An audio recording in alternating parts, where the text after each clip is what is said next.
আশুলিয়ায় একটি অনুষ্ঠানে অংশগ্রহণে বক্তব্য দিচ্ছেন অন্তর্বর্তী সরকারের ধর্ম উপদেষ্টা ডক্টর আ.ফ.ম. খালিদ হোসেন। তিনি বলেন, আগাছা পরিষ্কার করে না দিলে ভালো ফসল ফলায় না। তেমনি ধর্ম নিয়ে যারা বিরোধ সৃষ্টি করে তাদের বিরুদ্ধে কঠোর হুঁশিয়ারি দিলেন। বিস্তারিত থাকছে মুজাহিদ খান কাউসার এর প্রতিবেদনে। আগাছা পরিষ্কার করে না দিলে ভালো ফসল হয় না। গাছের উপর আরেকটা গাছ জন্মায়, কাঁঠাল গাছ।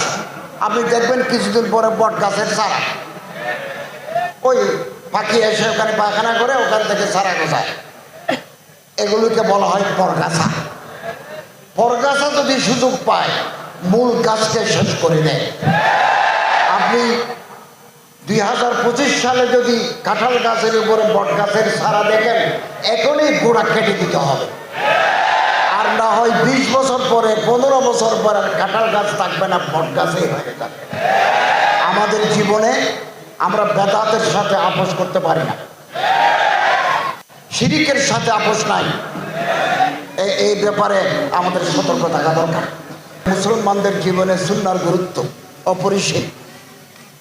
সুন্নাত যদি আমরা হারিয়ে ফেলি তাহলে বেদাত আমাদেরকে গ্রাস করে ফেলবে।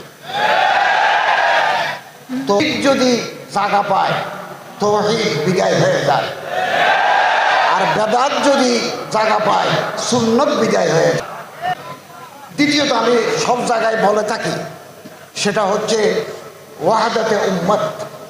আমাদের মুসলমানদের ভিতরে নানা ভিন্ন ভিন্ন মত আছে, থাকতেই পারে, ছিল, আছে, আগামী দিনেও থাকবে। তারপরেও ইসলামের বৃহত্তর স্বার্থে আমাদেরকে কোরআনুল কারীমের ছায়ায়, সুন্নতুর রাসূলের ছায়ায় ঐক্যবদ্ধ হতে হবে।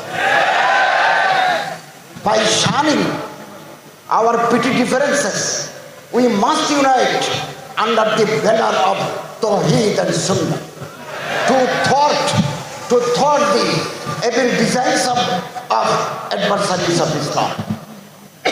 দুশ্মনরা হাসাহাসি করে মুসলমানদের এই পারস্পরিক সংঘাত, পারস্পরিক বিভেদ দেখে তারা মুচকি হাসে, দূরে বসে মুচকি হাসে। ইসলামের গৌরবোজ্জ্বল ইতিহাস আছে আমাদের, কিন্তু দুর্ভাগ্য কিছু কপালে, আমাদের কপালে কিছু কালো তিলকও আছে। ইমাম নসাইকে মুসলমানরাই মেরে ফেললো দামেস্কে। উনি মানাক উম্মাম ওয়াল মুলুক, কিতাবুর রসুল ওয়াল মুলুক যিনি লিখেছেন, তাকে মুসলমানদের কবরস্থানে দাফন করতে দেয় নাই আরেক মুসলমানের দল। We have no room in our heart to accommodate others.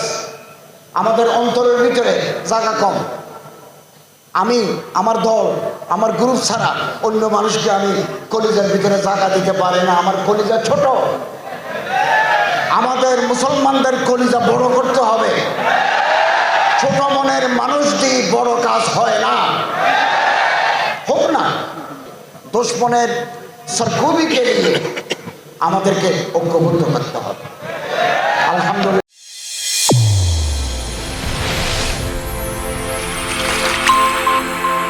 Channel A1 হৃদয়ের স্পন্দন।